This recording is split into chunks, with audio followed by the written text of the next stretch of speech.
40 years. 40 years waiting for a knock on the door that should never come.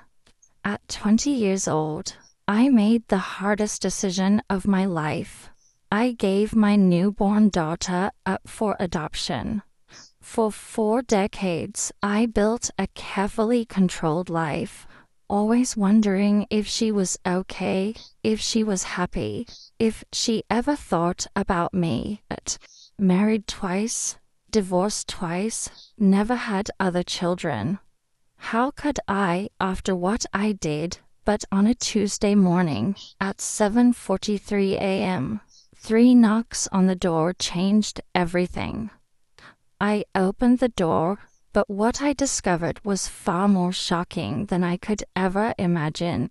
The knock on my door came at 7:43 on a Tuesday morning in Ventura. I remember the exact time because I was staring at my coffee maker, waiting for that first precious cup, when 3 firm raps echoed through my little beach cottage. Nobody knocks at 7:43 a.m. unless someone's dead or the world's ending. I shuffled to the door in my old terry cloth robe, the one with the faded seahorses that my ex-husband used to hate. Through the peephole, I saw a woman, maybe late 30s, with dark hair pulled back and nervous eyes that seemed familiar in a way that made my stomach drop. "Can I help you?" I called through the door. "Are you Elena Vasquez?" Her voice was steady but tight. Elena Vasquez, who lived in Sacramento in 1985. My hand froze on the dead bold dot. Nobody had called me by my maiden name in decades. Nobody except, but that was impossible. That was buried. That was 40 years ago. Who's asking? "My name is Sarah Mitchell."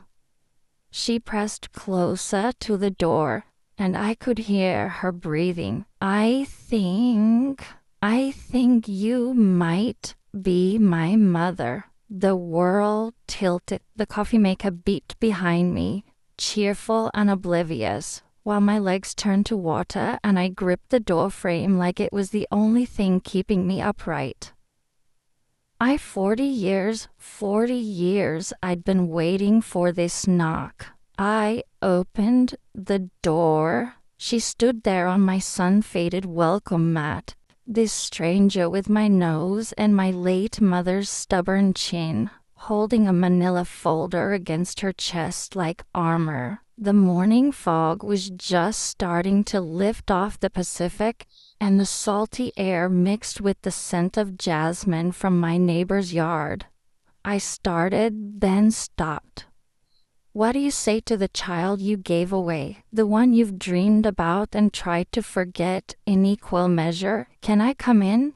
she asked softly. I stepped back, my bare feet cold against the hardwood floor I'd refinished myself 3 summers ago, thinking I was building something permanent, something stable. Funny how the past doesn't care about your renovations. Saragarshi had a name. She was walked into my living room like she belonged there. She looked around at my carefully curated life. The paintings from local artists, the succulent garden visible through the sliding glass door, the bookshelf full of memoirs I'd collected but never had the courage to write myself. "You have a beautiful home," she said, but her voice was distant. "Professional, thank you." I tied my robe tighter. "Would you like some coffee, please?" I moved toward the kitchen on autopilot, grateful for something to do with my shaking hands. The familiar routine of mugs and cream and sugar gave me a moment to think, to breathe, to try to process that the most terrifying day of my life had finally arrived.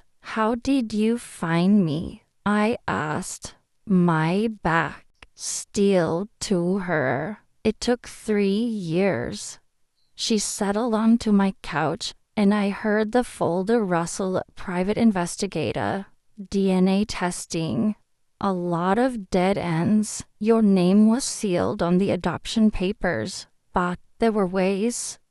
Of course there were ways. In 1985, I'd believed in the fiction of clean breaks and fresh starts. I'd been 20 and stupid and so scared I could barely sign the paperwork. I carried 2 mugs back to the living room, noticing how she held her stool hands wrapped around the ceramic, just like I did, just like my mother had done. So I sat in my reading chair, the one that faced the ocean. I'd bought it specifically so I could watch the sunset every evening and feel grateful for my quiet life. You found me. Now what? Sarah set her mug down carefully, like she was afraid it might shatter. Now I guess we figure out if you're actually my birth mother. And if I am. She was quiet for a long moment, staring out at my view of the Channel Islands. A pelican flew by low and purposeful, heading toward the harbor where the fishing boats were probably already coming in with the morning catch. I don't know, she admitted. I've been looking for you for so long. I never really planned for what came after finding you. I understood that feeling. For 40 years, I'd been preparing for this conversation. But now that it was happening, all my rehearsed explanations felt hollow and small. Tell me about your life, I said instead. Your adoptive parents, your childhood.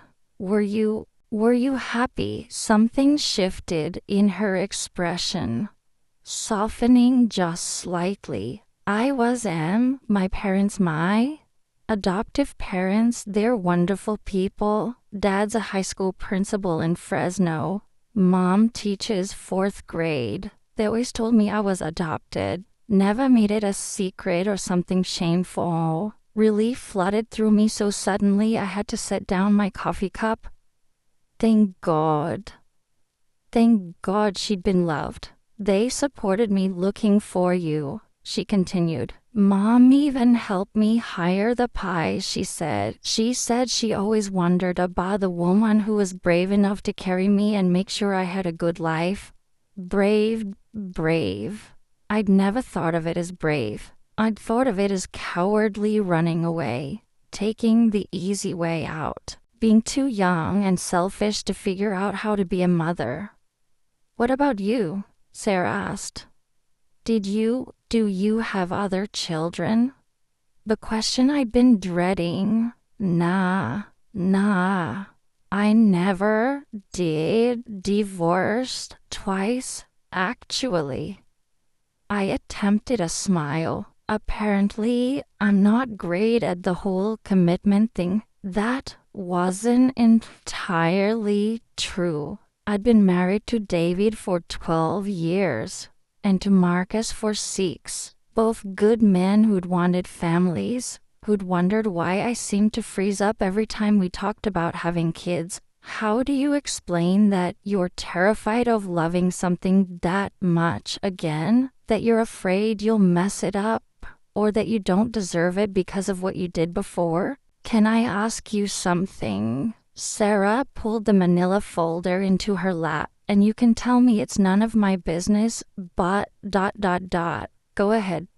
Why did you give me up? Her voice was carefully neutral, but I could see the vulnerability underneath. I mean, I know you were young, 20, according to the records I could access. But was it just that, or was there more? Irituos. The moment I'd been rehearsing in my head for 4 decades, I got up and walked to the sliding glass door, looking out at my backyard garden where I'd spent countless hours trying to grow things, trying to prove to myself that I could nurture something and keep it alive. The morning sun was burning off the coastal fog, revealing the neat rows of tomatoes and herbs I tended every day like a meditation. It wasn't just my age, I said finally, though that was part of it. I turned back to face her. This woman who had my eyes and her father's height. God, she was tall and tried to find words for the story I'd never told anyone. Your father was married? Sarah's expression didn't change, but I saw her hands tighten on the folder. He was my professor, American literature, at UC Davis. I was a sophomore, working 2 jobs to pay for school, living in this terrible apartment with 3 other girls. The words came easier now, like a dam break. He was older, sophisticated, paid attention to me in a way that felt ... important. Special. Did he know about me? Yes. The word came out harder than I intended. You. I moved back to my chair, needing to sit down for this part. The morning light was streaming through my windows now, warming the hardwood floors and making everything look golden and peaceful. Deceptive, really, considering the weight of what I was about to say. His name was Professor James Micho. I began, and I saw Sarah's eyes widen slightly at the shared surname. He taught American Lit at UC Davis. The affair, because that's what it was, an affair, lasted about 6 months. He was brilliant, charming, made me feel like I was the most interesting person in the world. Sarah was very still, waiting. He had a wife and 2 kids in Davis. I knew that from the beginning. But I was young and stupid and convinced myself that what we had was different. Special. I could see her processing this, trying to reconcile the image of her biological father with whatever she'd imagined. When I found out I was pregnant, I thought, God, this is embarrassing to admit. But I thought maybe it would change things. Maybe he'd leave his wife, we'd get married, have this beautiful little family. But he didn't. He offered to pay for an abortion. The words still tasted bitter after all these years. When I said I couldn't do that, he got angry, said us trying to trap him, ruin his career, destroy his family. He gave me $5,000 and told me to handle it quietly. Sarah set down her mug with a sharp click. That's why you chose adoption, partly, but also because ... I paused, trying to find the right words. I looked at my life 20 years old. No money, no family support, no father for the baby. My own parents had died in a car accident when I was 17. I was completely alone. The silence stretched between us. I spent months researching adoption agencies, reading profiles of potential parents. I wanted someone who could give you everything I couldn't. Stability to loving parents, financial security, a real family. My voice caught slightly. I wanted you to have the life I couldn't provide. Sarah was quiet for a long moment, staring down at the folder in her lap. When she looked up, her expression was unreadable. Did you ever think about keeping me, even for a moment, every day? The admission came out as barely a whisper, right up until the moment I signed the papers, and for months afterward, I'd wake up in the middle of the night, wondering if I'd made a terrible mistake. But you never tried to find me. No. I met her eyes directly. Because I made a promise to your parents, your real parents, that I would let you live your life without interference from me. And because... I took a shaky breath, because I was terrified that if I found you, I'd discover I'd ruined your life by giving you away, or that I'd want you back and mess up the good thing you had going. Sarah opened the folder and pulled out a photograph. She handed it to me without saying anything. It was a school photo, maybe third or fourth grade, of a gap-toothed little girl with pigtails and a bright smile, wearing a blue dress with tiny white flowers. My hand shook as I held it. This was my daughter. This was the baby I'd carried for 9 months. The child I'd held for exactly 27 minutes before the nurse took her away. The person I'd wondered about every single day for 40 years. That's me at 8, Sarah said softly. Mom, my adoptive. Mom, she kept all my school photos in this special album. Said someday I might want to share them with you. I couldn't speak, couldn't breathe. This beautiful little girl with my nose and stubborn chin had grown up happy and loved and whole. Despite, or maybe because of my decision to let her go. There are more, she said gently, pulling out another handful of photos, if you want to see them. But something was nagging at me, something about the timeline. Wait, I said, my mind suddenly racing. You said you were born in 1985. That's right. March 15th, 1985. My blood turned to ice. Sarah. That would make you 39 years old now. I am 39, but then ... double quotes. The math wasn't adding up. If you were born in 1985... and it's now 22.5... I stopped, my world tilting again. Something was very, very wrong. Sarah, I said slowly, my voice barely above a whisper. If you were born in March 1985, that's only 39 years ago, not 40. She froze. The photographs scattered between us on the coffee table like evidence of something that didn't quite make sense. She looked confused, almost panicked. I meant 39 years, not 40. I misspoke earlier, but I was already shaking my head. No, you didn't misspeak. You said your father was Professor James Mitchell at UC Davis. You knew my maiden name. You knew I lived in Sacramento in 1985. My mind was racing now, connecting dots I didn't want to connect. But I gave birth to my daughter in 1984. December 1984. Not March 1985. Sarah went very still. The morning light streaming through my windows suddenly felt harsh, exposing instead of warming. You're not her, I whispered. You're not my daughter.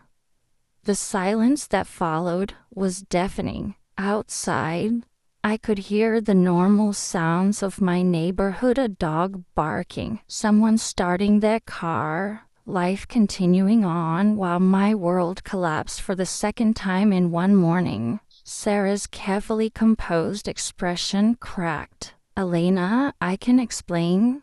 Who are you? I stood up abruptly, backing away from her. Who are you really? She set the photographs down with trembling hands. My name is Sarah Mitchell. That part is true. And the rest, She took a shaky breath. I am adopted. I was born in March 1985. But you're right. You're not my birth mother. I felt like I might be sick. Then how do you know about Professor Mitchell? How do you know my name? Sarah closed her eyes for a moment, and when she opened them, they were filled with tears, because Professor James Mitchell was my adoptive father's brother, Uncle Jim. The room spun around me. I gripped the back of my chair to keep from falling. My adoptive father is Robert Mitchell. He knew about his brother's affair with a student at UC Davis. He knew about the pregnancy, about you giving up the baby for adoption. Her voice was getting smaller with each word. But that baby died? What? Your daughter lived for 3 days. She had a heart defect the doctors didn't catch until after birth. My adoptive parents, they were supposed to adopt her, but she died before the paperwork was finalized. I couldn't process what she was saying. My real daughter had died. She'd lived for 3 days and then died. And no one had ever told me. They were devastated. Sarah continued, the words tumbling out now. They'd been waiting for years for a baby, had already fallen in love with the idea of her. When she died, they were put back on the adoption waiting list. And a few months later, they got me. But why? I could barely form words. Why are you here? Why did you come to me? Sarah was crying now, silent tears streaming down her face. Because I found Uncle Jim's old papers when he died last year. I found correspondence with the adoption agency, your name, details about the whole situation. I've spent my whole life wondering about my birth parents, and when I saw those papers, I thought ... double quotes. She wiped her eyes with the back of her hand. I thought, maybe you could tell me about her, about your daughter who was supposed to be my sister, in a way, and I thought maybe you deserved to know what happened to her. The coffee table between us blurred as tears filled my own eyes. My real daughter had lived. For 3 whole days she had breathed and existed in the world, and then she had died alone. While I went on with my life thinking she was happy and safe with her adoptive family. What was her name? I whispered. Anna, Sarah said softly. They named her Anna Elena Mitchell after you. Anna. My daughter's name was Anna. I sank back into my chair, the weight of this revelation crushing down on me. For 40 years, 39 years, I had carried the image of my daughter living a full, happy life somewhere. I had built my entire understanding of my choice around that assumption. The guilt, yes, but also the comfort of knowing she was loved and safe and thriving. Tell me about her, I said through my tears. Tell me everything you know. Sarah reached into her folder again and pulled out a different photograph, this one old and faded, showing a tiny baby in a hospital bassinet. This is Anna, she said gently, handing me the photo. Uncle Jim kept it, along with all the correspondence. I think maybe he felt guilty about how he handled things with you. I stared at the photograph of my daughter Myril. Dotteron saw myself in her tiny features. She looked so small, so fragile. Lying there in that hospital bed, she was beautiful, Sarah said. According to the medical records, she weighed 6 pounds, 2 ounces. She had dark hair, just like in your description of holding her for those 27 minutes. But that doesn't make sense, I said, confusion cutting through my grief. The baby I held didn't have a heart defect. The doctor said she was perfectly healthy. Sarah nodded.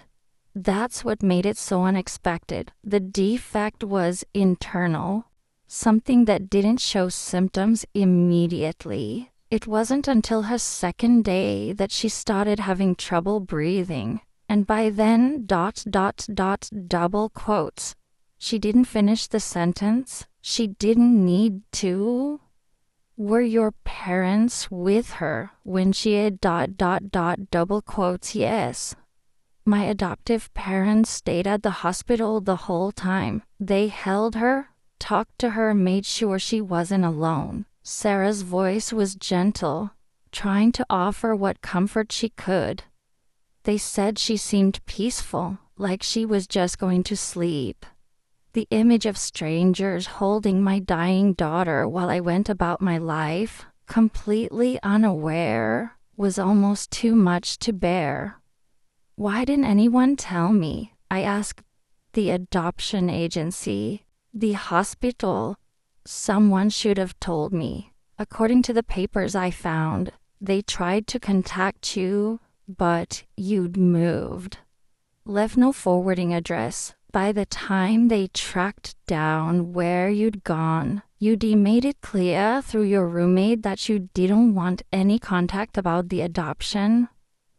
I remembered that in my grief and shame over giving up my baby, I'd told everyone, my roommate, the few friends I had, that if anyone came looking for information about what I'd done, they should say I didn't want to be contacted. I'd been trying to protect myself from second-guessing my decision. Instead, I'd protected myself from learning that my daughter had died, so they just gave up. The adoption agency closed the case. Uncle Jim felt terrible about it, but he was dealing with his own family's grief. My adoptive parents had gotten me by then, and they were focused on moving forward. Sarah paused. I think everyone just wanted to put it behind them. We sat in silence for several minutes, both lost in the weight of this story that connected us in ways neither of us had expected. Can I ask you something?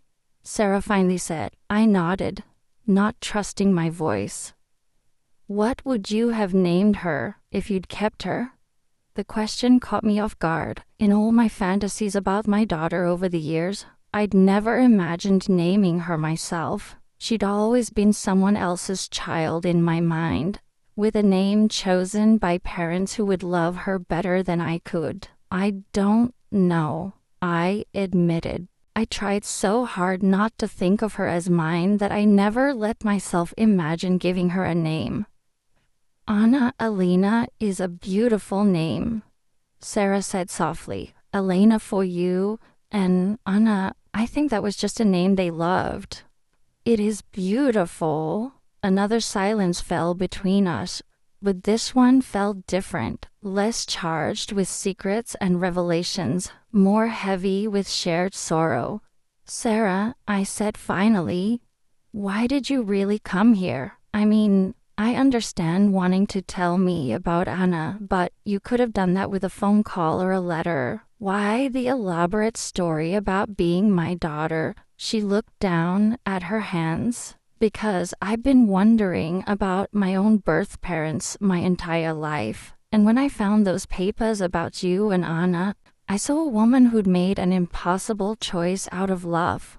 I thought maybe you could understand what it feels like to have questions that might never be answered. And you thought pretending to be Anna would ... I thought maybe we could help each other. You could tell me what it was like to give up a child, and I could tell you that your daughter existed, that she was real and loved, even if only for 3 days. Her voice broke slightly. I know it was wrong. I know I shouldn't have lied, but when I saw how happy you looked when you thought I was her ... I studied Sarah's face, this woman who had turned my world upside down twice in one morning. She was crying quietly, ashamed of her deception, but not, I sensed, sorry for caring enough to attempt it. What about the photographs? I asked. These school pictures, the wedding photo ... those are real. That's really me. My real childhood. My real family. She wiped her eyes. Everything I told you about my adoptive parents is true. They are wonderful people who supported me looking for my birth parents. They just don't know I came here today. And your birth parents, your real ones, I've been looking for them for 5 years. No luck so far. The records are more tightly sealed than yours were, apparently. I leaned back in my chair, trying to process everything that had happened in the past few hours. The emotional whiplash was exhorting from terror to relief to joy to devastation to ... What was I supposed to feel now? I should be angry with you, I said finally. I know. You have every right to be. You lied to me. You led me believe for hours that my daughter was alive and happy when she's been dead for almost 40 years. Yes. You made me relive the most painful decision of my life under false pretenses. Sarah nodded, not trying to defend herself. But ... I paused, surprised by my own words. I'm not angry, or maybe I am, but not as much as I should be. She looked up at me, confused, because you gave me something I didn't know I needed. I continued, for 40 years I've been carrying this fantasy of my daughter living a perfect life without me. It was beautiful and comforting and completely imaginary. I picked up the photograph of baby Anna again. Now I know the truth. She was real. She had a name. She was held and loved during her short life. And she's gone. I'm so sorry, Sarah whispered. Don't apologize for that. That's not your fault. I set the photo down carefully. Apologize for lying to me. Yes. But not for telling me about Anna. We sat quietly for a moment, and I found myself really looking at Sarah for the first time without the filter of thinking she was my daughter. She was still a lovely woman, still had kind eyes and an honest face, still seemed like someone I could care about, even if we shared no blood. What happens now? She asked. I don't know. What do you want to happen?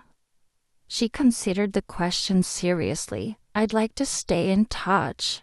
If you're willing. I know I have no right to ask that after what I've done. But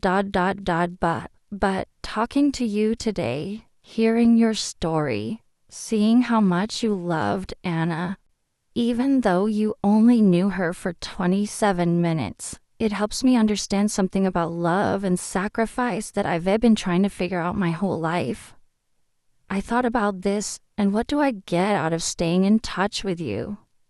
I don't know, she said honestly. Maybe nothing. Maybe just the knowledge that Anna's story didn't end with her death, that it connected to other stories, other lives, other kinds of love. It was an odd way to think about it, but it made a strange kind of sense. Sarah wasn't Anna, but she was connected to Anna in ways that felt meaningful rather than coincidental. Tell me more about your search for your birth parents, I said. What have you tried? Relief flickered across her face at the change of subject.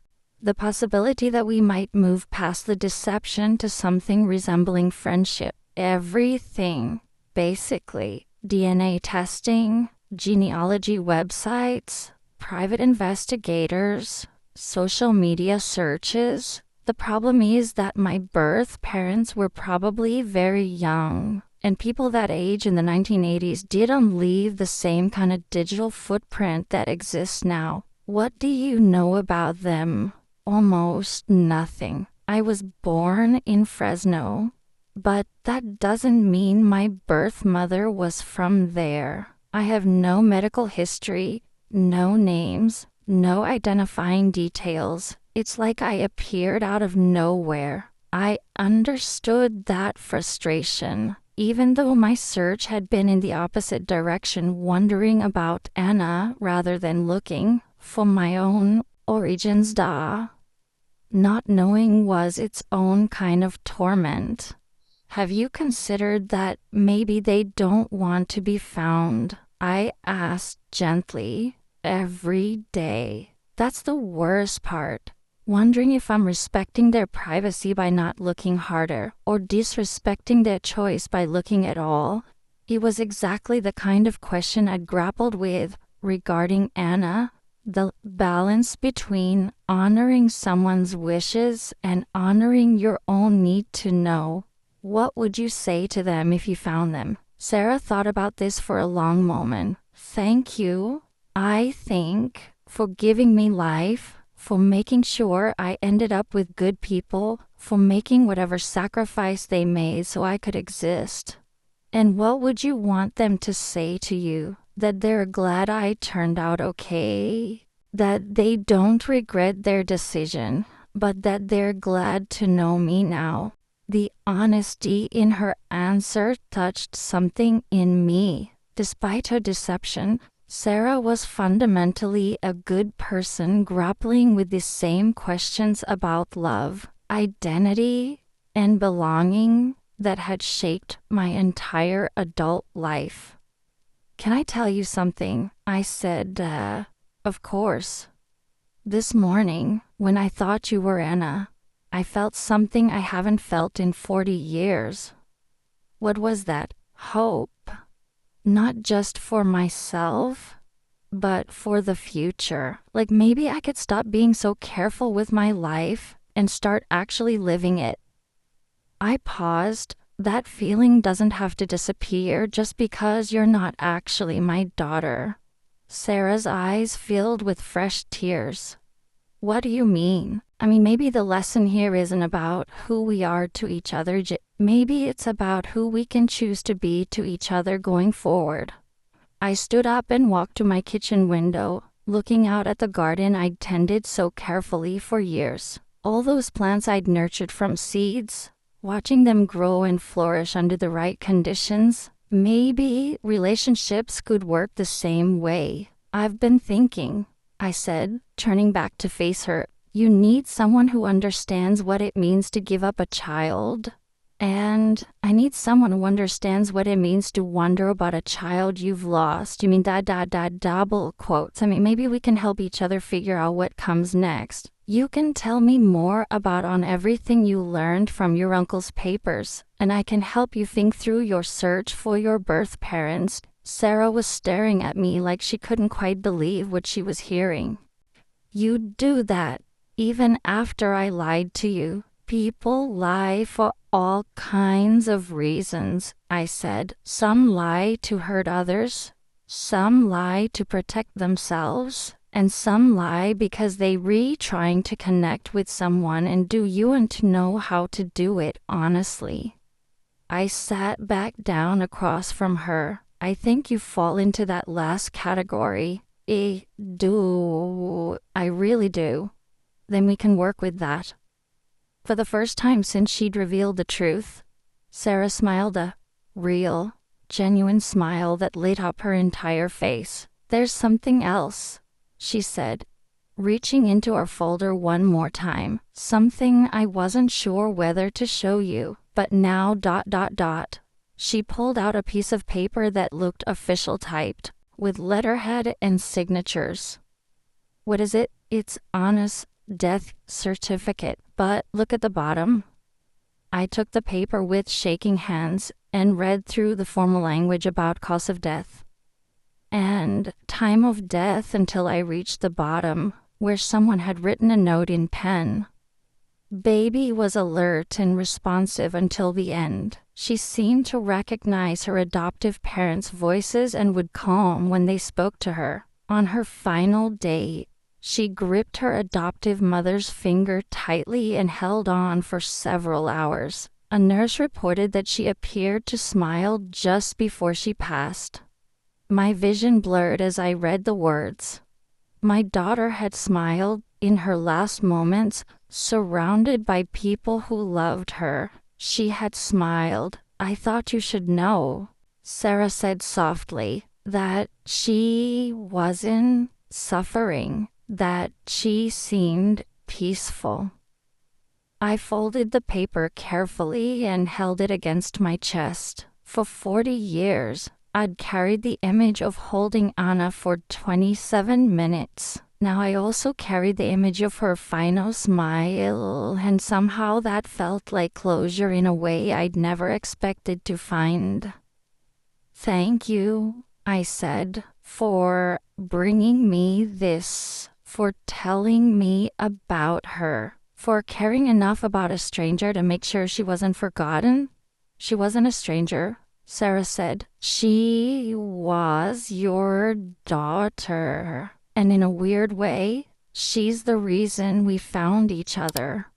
I looked at this woman, not my daughter, but connected to my daughter in ways that felt meaningful and lasting. Connected to me now too, through shared understanding and mutual need. Sarah, I said, would you like to stay for lunch? I make a pretty good grilled cheese sandwich, and I think we have a lot more to talk about. Her smile was radiant. I'd love that. As I got up to make lunch, I caught a glimpse of myself in the mirror by my front door. I looked different, somehow still sad, but not devastated, still uncertain about the future, but not afraid of it. Maybe this was what healing looked like, not the fantasy resolution I'd imagined for 40 years, but something real and complicated and ultimately hopeful.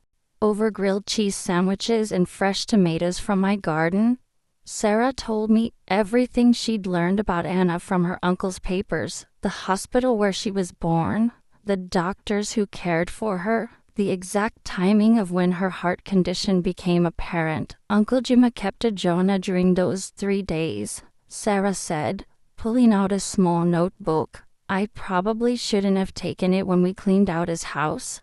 But I thought maybe it would matter to someone someday. May I read it? She handed me the notebook, and I opened it to the first entry, dated December 17th, 1984.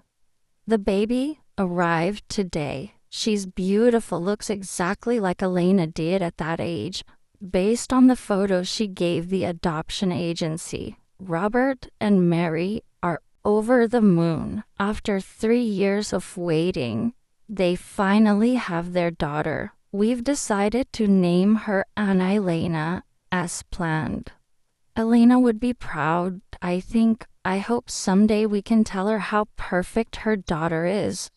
December 18th, 1984. Something's wrong. Anna had trouble breathing this morning, and the doctors are running tests. Robert and Mary are terrified. I keep thinking about Elena, wondering if we should contact her, but the lawyers say not to involve her unless I can't even write it. The baby has to be okay. December 19th, 1984. The doctors say Anna has a heart defect that you won't show up on any of the prenatal tests. They're going to try surgery, but she's so small. Robert is holding her now, and Mary hasn't stopped crying. I called the adoption agency to ask about contacting Elena, but they said she specifically requested no further contact. I don't know what to do. This beautiful baby is dying, and her birth mother doesn't even know she exists. December 20th, 1984. Anna died at 6:23 this morning. Robert was holding her, and Mary was singing a lullaby. She opened her eyes one last time, looked right at Robert, and smiled. Then she just went to sleep. I've never seen anything so heartbreaking and beautiful at the same time. Elena should know about this. She should know her daughter was loved. I closed the notebook, tears streaming down my face. My daughter had been loved. In her short life, she had been completely, desperately loved by people who had waited years for her. There's more, Sarah said gently. After Anna died, your uncle kept writing about her and about you. What did he say about me? That he wished he'd handled things differently when you were his student, that he was young and scared and made terrible choices that hurt everyone involved. He wrote that giving Anna to Robert and Mary was supposed to be his way of making something good come out of his mistakes. But when she died, double quotes, she paused, looking for the right words. He wrote that he failed you twice. Once when you were pregnant, and again when he didn't find a way to tell you about Anna's death. I thought about this. Professor Michelle James said, being 32 when we had our affair. Young, yes, but not so young that his choices were excusable. Still, knowing that he'd carried guilt about Anna's death all these years felt significant somehow. Did he ever try to find me later? To tell me what happened? According to his journal, he hired a private investigator in 1992 to track you down. The PI found you in Ventura, found out you were married to David, seemed to be building a quiet life. Uncle Jim wrote that he decided contacting you would only cause more pain, so he told the PI to stop. He was probably right, I said, surprising myself. If someone had shown up in 1992 tell me my daughter had died, I don't think I could have handled it. I was barely holding my marriage together as it was. Sarah nodded. He kept track of you periodically over the years, though not stalking or anything invasive, just making sure you were okay. He knew about your divorce from David, your marriage to Marcus, your move to this house. I think it was his way of taking responsibility for how his choices had affected your life. The idea that someone had been quietly watching over me for decades was both unsettling and oddly comforting. James Mitchell had been a flawed man who'd made terrible decisions, but he'd also carried genuine remorse and tried to make amends in the only way he knew how.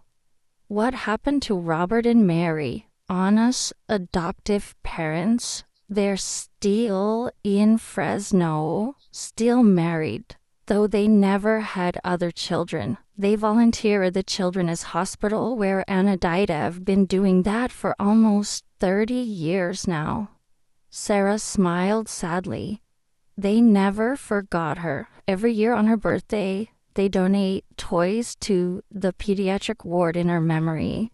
They sound like good people. They are. They're the ones who raised me after Anna died. Remember, they poured all the love they would have given her into making sure I had the best possible life. I thought about this connection, how Anna's death had led to Sarah's placement with the same family. How the love intended for my daughter had been redirected to this other child who needed it just as much. Do they know you're here? Not exactly. They know I've been looking for my birth parents, and they know I found some connection to Uncle Jim's papers. But they don't know I came to see you. Will you tell them? Sarah considered this. I think I have to. They've always been honest with me. Even when the truth was painful, I owe them the same honesty. And what will you tell them about me? That I found a woman who loved her daughter enough to give her the best possible life, even though it broke her heart. That Anna was lucky to be loved by so many people, even if she didn't have long to experience that love.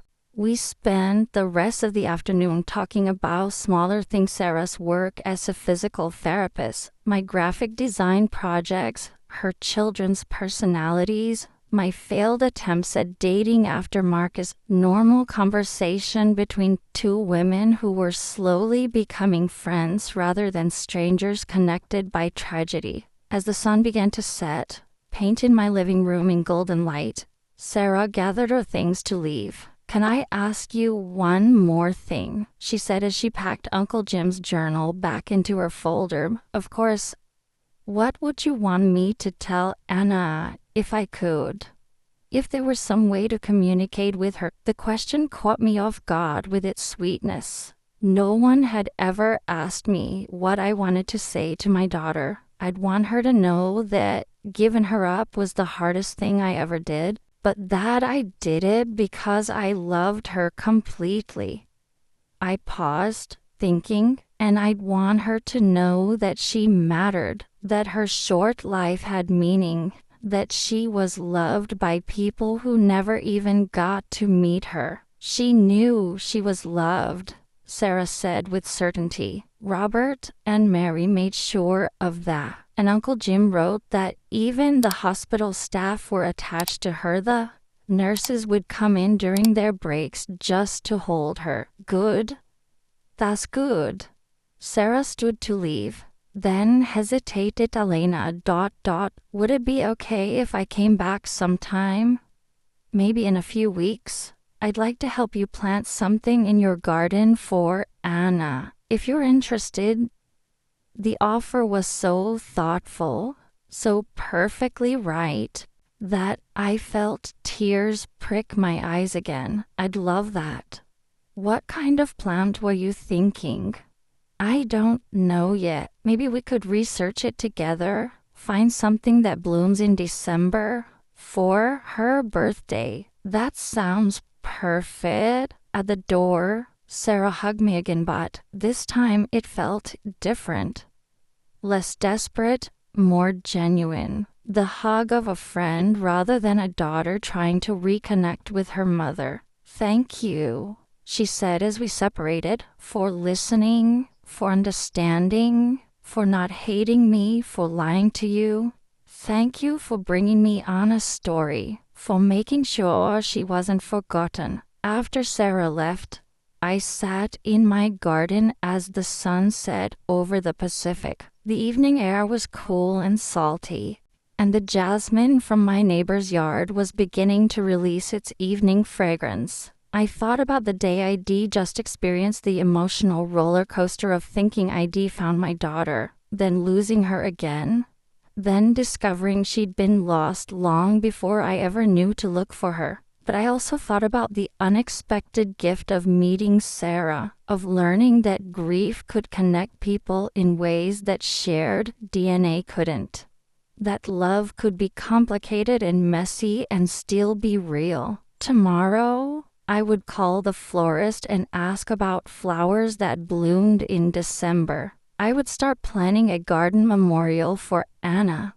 Something beautiful and living that could honor her brief existence. And I would call Sarah in a few days, maybe help her think through new strategies for finding her birth parents, maybe offer to go with her when she talked to Robert and Mary about what she'd learned. For the first time in 40 years, I had plans that extended beyond my carefully controlled routine. I had relationships to build and connections to nurture. I had grief to process and healing to work toward. I had finally a life worth living. The last light faded from the sky, and I went inside to make dinner. As I moved around my kitchen, I found myself humming the same song I'd woken up humming that morning before I knew my world was about to change completely. But now it sounded different, less like a distraction from loneliness and more like an expression of hope. Maybe that was what healing sounded like. 3 weeks later, Sarah returned with a small potted gardenia and 2 cups of coffee from the local cafe. We spent the morning researching December blooming plants and settled on a winter flowering camellia that would bloom every year around Anna's birthday. As we planted it together in the corner of my garden where the morning sun would warm it, Sarah told me about her conversation with Robert and Mary. They want to meet you, she said, carefully placing the plant in the hole we'd dug. When you're ready, of course. They said they've wondered about you for 39 years, wondered if you were okay. If you ever thought about Anna. What did you tell them about me? That you're exactly the kind of person they hoped you'd become. Strong, thoughtful, still carrying love for a daughter you only knew for 27 minutes.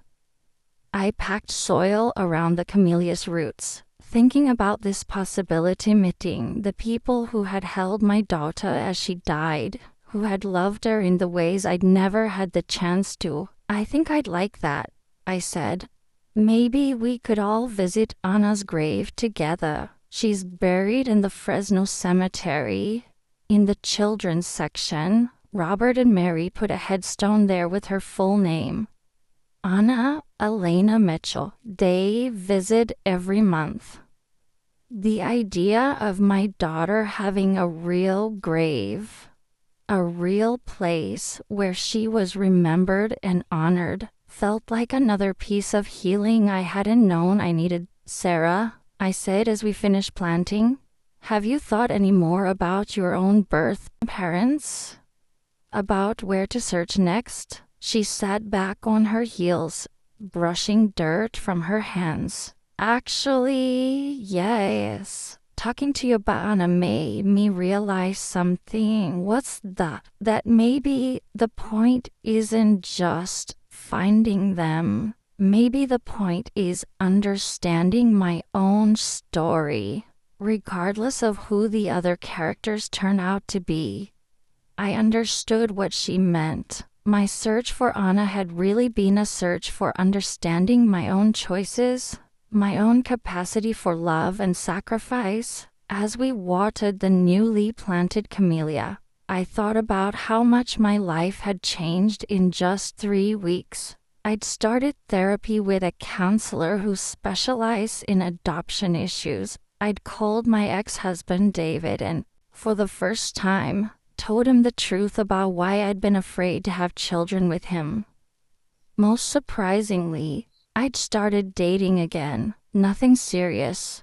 Just coffee with a man named Tom, who worked at the local bookstore and shared my love of quiet mornings and ocean views. But the mere fact that I was open to it felt revolutionary. You know what I realized? I said to Sarah as we admired our planting work. What Anna's story didn't end when she died. It kept going through everyone. She touched Robert and Mary, Uncle G, you, me. Sarah smiled. She's still creating connections, still bringing people together. Exactly. As we walked back toward the house, Sarah's phone buzzed with a text message. She glanced at it and her face lit up with surprise and joy. What is it? I asked. It's from my private investigator. After 2 years of dead ends, ... She looked up at me, tears in her eyes. He found them. He found my birth parents. Both of them. They're still together. Still married. They live in San Luis Obispo, just 2 hours from here.